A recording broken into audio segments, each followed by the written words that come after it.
juntar dinheiro, em ver o que vai dar certo, em ver o que consegue se proteger, às vezes, até da mulher que vai casar, financeiramente.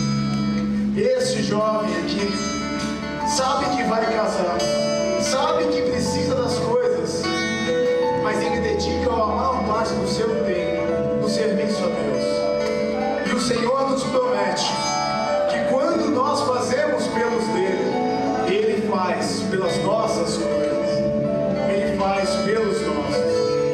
Então agora, com essa intenção, levante a sua mão direita sobre a mente, sobre a cabeça e o coração desse missionário, desejando a Deus toda sorte de bênçãos para ele, mas que neste momento em específico, que o Senhor venha com toda a sua sabedoria e derrame sobre este coração.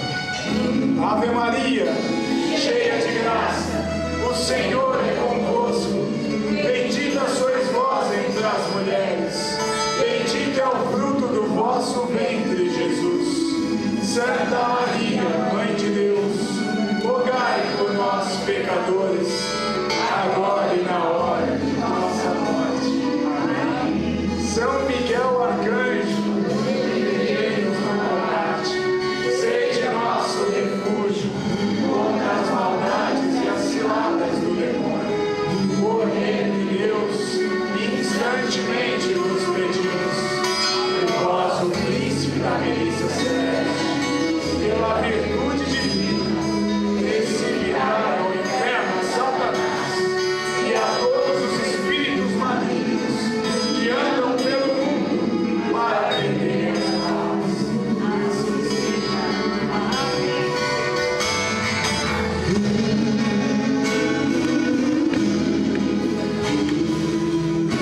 Peça, vem Espírito.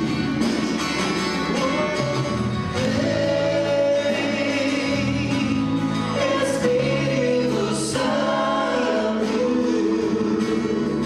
com teu poder, toca meu ser, flui em mim. Oh, vem, Espírito Santo, com teu poder, toca meu ser, flui em mim.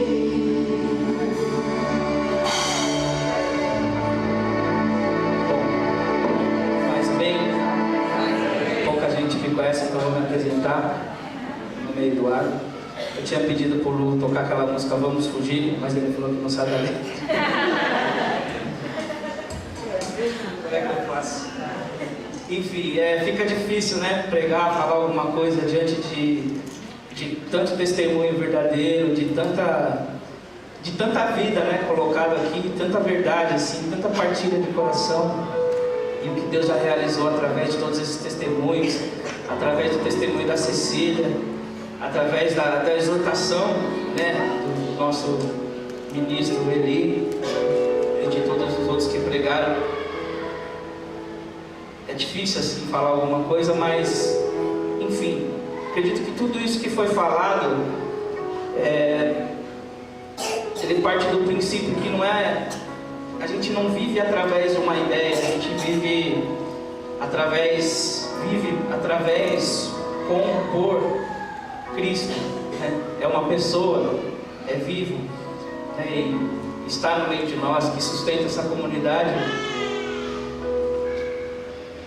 E na carta de São Pedro, no capítulo 3, versículo 15, São Pedro nos pede assim que a gente sempre esteja pronto a mostrar para o mundo o motivo da nossa esperança. E o Cá pediu para que eu falasse sobre esse tema, ser homens e mulheres da igreja no meio do mundo. Todo mundo sabe da realidade que eu vivo, né? Sou músico,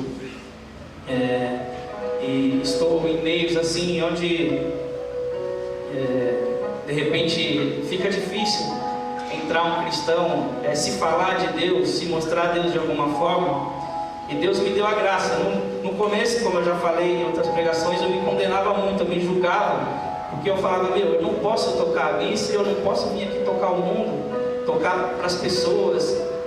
Enfim, acredito que proporcionar a alegria para as pessoas através de um evento cultural não seja pecado algum, né? Eu não estou ali cantando nenhuma pornografia, nenhuma música de duplo sentido, senão eu não estaria, né? Já me foram oferecidos várias propostas, muitas vezes de contratos e dinheiro, coisas, e eu fiz questão de bater na tecla de que aquele que pagou o preço da minha liberdade não pode ser vendido novamente, assim como foi vendido por Judas. Eu não posso vender Jesus de novo, assim como de repente eu já fiz um dia no meu passado.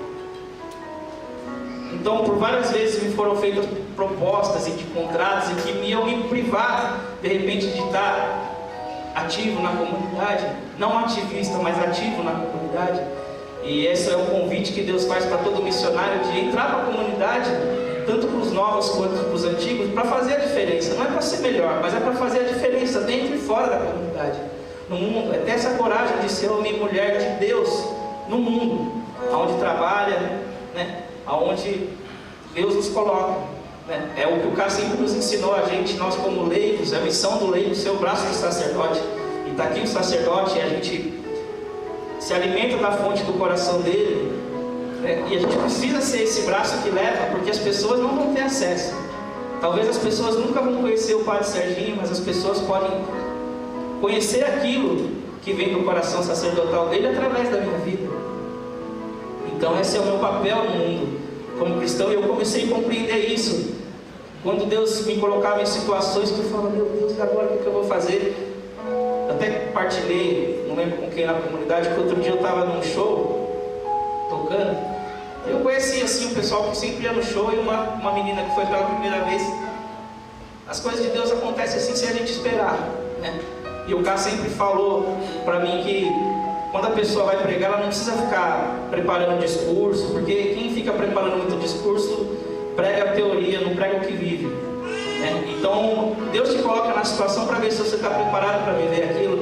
E a mulher começou a me falar ali da vida dela, de marido, de coisa, que o marido dela não prestava, que era isso, que era aquilo. E eu comecei a falar de Deus para ela, do marido, da importância, né, do sacramento, que eu não conheço ainda, porque eu estou me preparando, né?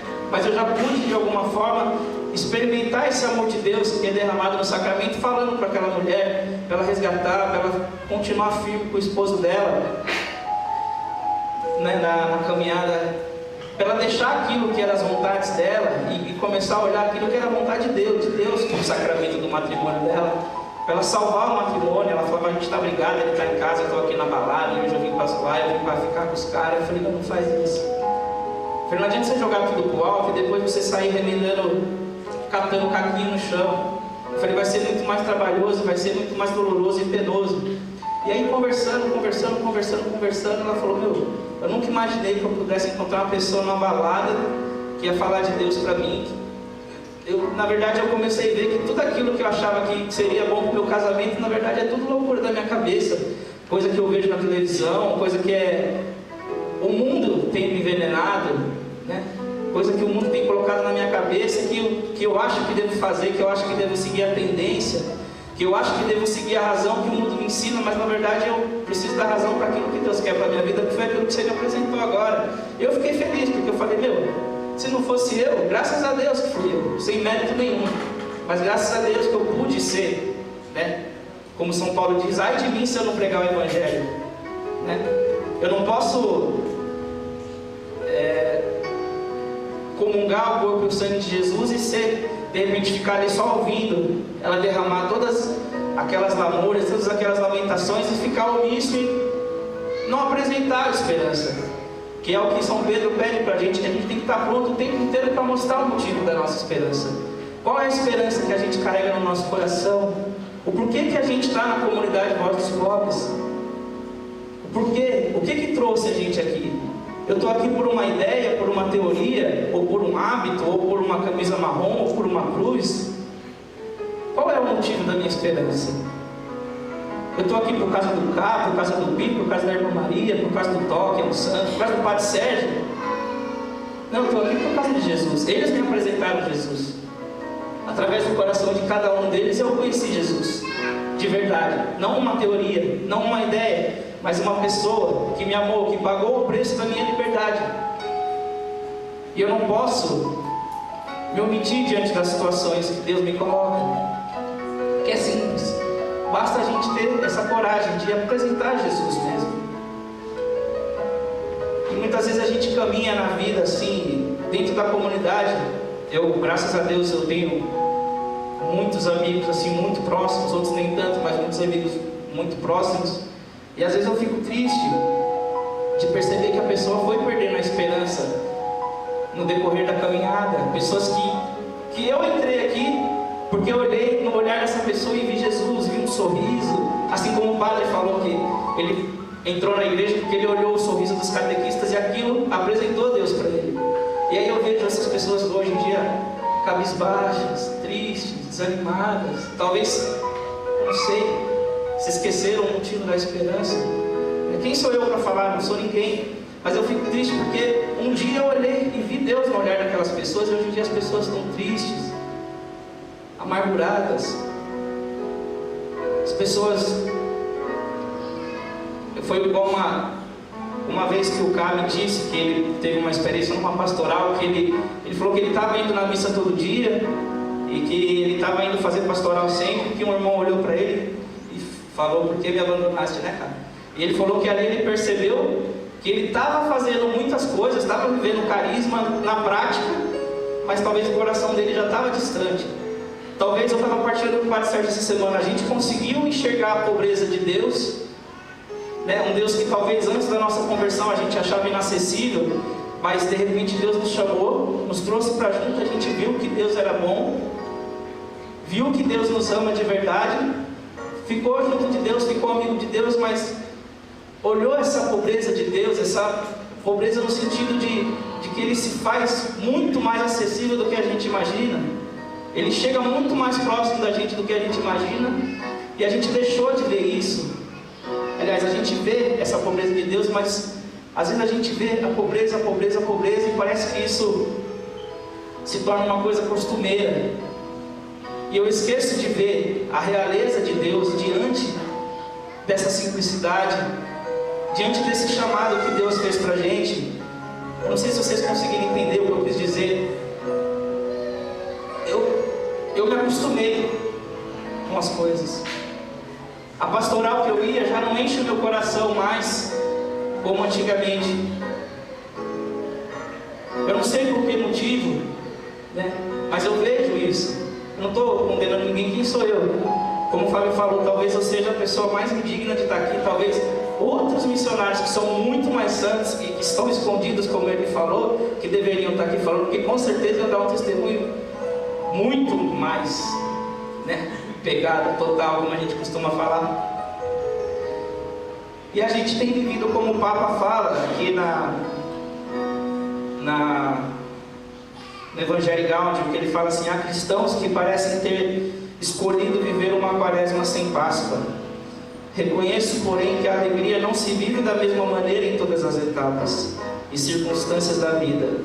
Por vezes muito duras, adapta-se e transforma-se, mas sempre permanece como um feixe de luz que nasce da certeza pessoal de, não obstante o contrário, sermos infinitamente amados. Compreendo as pessoas que se vergam a tristeza por causa das graves dificuldades que têm de suportar, mas aos poucos é preciso permitir que a alegria da fé comece a despertar como uma secreta, mas firme confiança, mesmo no meio das piores angústias. A paz foi desterrada da minha alma, já nem sei o que é felicidade. Isto, porém, guardo no meu coração, por isso mantenho a esperança, que é Deus. É que a misericórdia do Senhor não acaba, não se esgota a sua compaixão. Cada manhã ela se renova e é grande a tua fidelidade. Bom é esperar em silêncio a salvação do Senhor. Então, eu fico triste que às vezes os missionários,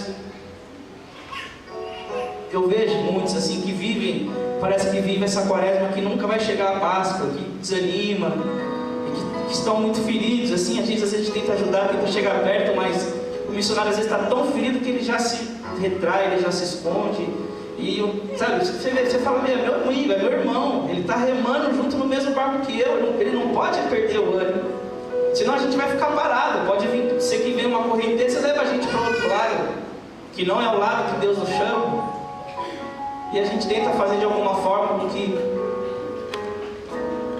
se acenda de novo essa esperança através de uma partilha, de uma conversa, de um gesto de amizade. E eu vi várias vezes, assim, eu me espelho muito em várias pessoas da comunidade, como a tia Jane, por exemplo, uma pessoa que passa por angústias terríveis, mas você vê ali a firme esperança que ela tem em Deus. E o Cássio sempre cita ela também, que para ele é um exemplo. Não só ela, como outros, o Paulinho, que por exemplo não está aqui, mas às vezes a gente vê que ele o olhar dele está gritando, pedindo socorro para Deus, mas ele está aqui, irmão, beleza, moleque, firmeza, mano. É verdade.